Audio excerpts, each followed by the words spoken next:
फक्त एक भूताची गोष्ट नाहीये, तर भीती म्हणजे हॉरर नक्की कसा तयार होतो याचं हे एक उत्तम उदाहरण आहे. चला तर मग या वाड्याच्या प्रत्येक कोपऱ्यात दडलेले रहस्य उलगडून पाहूया. आणि ह्याच एका वाक्यात या संपूर्ण कथेचं सार आहे. म्हणजे बघा, ही गोष्ट फक्त दगडविटांच्या घराची नाहीये, तर त्या घरात असलेल्या एका अदृश्य अस्तित्वाची आहे, जे त्या घराला जिवंत ठेवतं. तर कुठल्याही चांगल्या कथेप्रमाणे सुरुवात होते ती वातावरण निर्मितीने. आपण भेटतो विनायकराव आणि त्यांच्या कुटुंबाला, जे नुकतेच या जुन्या गूढरम्य वाड्यात राहायला आले आहेत. हे ठिकाण आहे कोंढळवाडी, रत्नागिरी जिल्ह्यातलं एक लहानसं गाव. जरा कल्पना करा, चारही बाजूंना उंचच उंच माड, पोफळीची झाडं, इतकी दाट की दिवसासुद्धा तिथे एक प्रकारचा थंडगारपणा आणि सावल्यांचं साम्राज्य असतं. अशा शांत पण एकाकी ठिकाणी विनायकराव आपल्या कुटुंबासोबत आलेत. आणि हेच एकाकीपण कथेची भीती हळूहळू वाढवत. आणि मग या शांततेचा भंग होतो.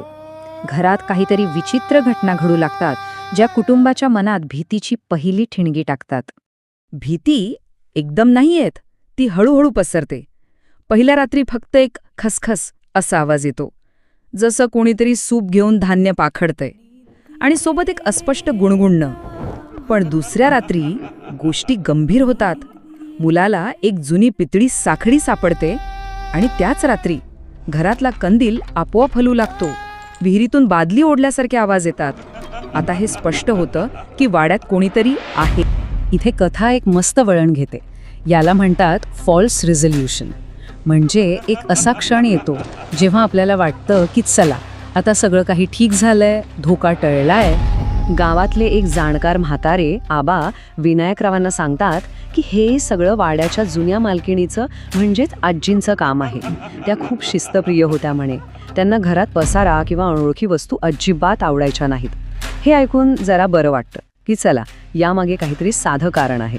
मग आबांच्या सांगण्यावरून विनायकरावांनी ती साखळी परत जागेवर ठेवली, मनोमन माफी मागितली. आणि काय आश्चर्य, त्या रात्री त्यांना स्वप्नात एक हसऱ्या चेहऱ्याची वृद्ध स्त्री दिसली, आणि घरातले ते विचित्र आवाज पूर्णपणे थांबले. सगळ्यांना वाटलं सुटलो. पण ही तर वादळापूर्वीची शांतता होती. आणि इथेच कथेला खरा हादरा बसतो. ती तात्पुरती शांतता भंग पावते आणि एक नवीन, आधीपेक्षा खूप जास्त भयंकर शक्ती आपलं अस्तित्व दाखवते. तिसऱ्या रात्री साधारण 1:15च्या सुमारास विनायकरावांना पलंगाखालून एक आवाज येतो.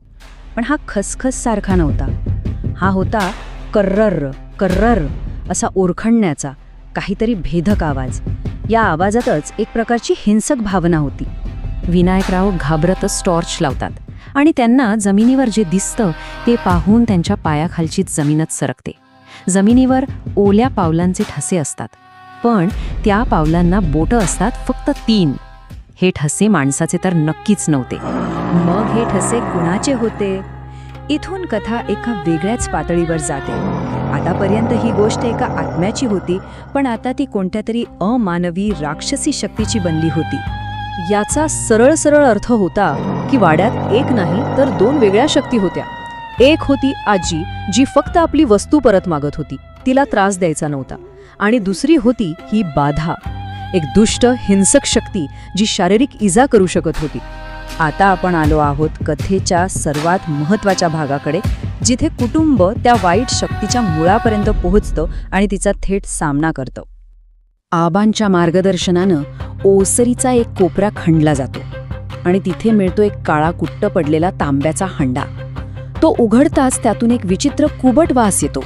आणि आतमध्ये असतात काही जुनी हाडं आणि लाल कपड्यात गुंडाळलेली एक छोटीशी बाहुली. हीच ती वस्तू होती ज्यात त्या बाधेला बांधून ठेवलं होतं. तो हंडा बाहेर काढताच घरात हाहाकार माजतो. मुलगा सोहमच्या अंगात संचार होतो, आणि तो एका विचित्र आवाजात ओरडतो, हे माझं आहे. मग एका देवऋषाला बोलवून मंत्रतंत्र केले जातात. तो हंडा नदीच्या प्रवाहात विसर्जित केला जातो, आणि पाण्यातून एक शेवटची कानठळ्या बसवणारी किंकाळी ऐकू येते, आणि सगळं शांत होतं. तर बाधा संपली.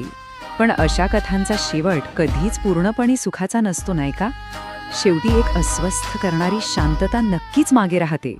हो, ती भयंकर बाधा तर गेली, पण वाड्याची गोष्ट अजून संपलेली नाही. तिच्यात एक शेवटचा अंगावर काटा आणणारा तपशील अजून बाकी आहे. असं म्हणतात की ती वाईट शक्ती गेल्यानंतरही आजही गावातले लोक सांगतात की अमावस्येच्या रात्री त्या वाड्याच्या विहिरीजवळ पांढऱ्या कपड्यातली एक आकृती शांतपणे बसलेली दिसते. आणि हाच प्रश्न आपल्याला विचार करायला लावतो, जर ती दुष्ट बाधा कायमची निघून गेली तर मग विहिरीपाशी अजूनही कोण थांबलेलं आहे? कदाचित ती आजी असेल जी अजूनही आपल्या घराची राखण करत आहे. याचं उत्तर फक्त त्या वाड्याच्या सावल्यांनाच माहीत.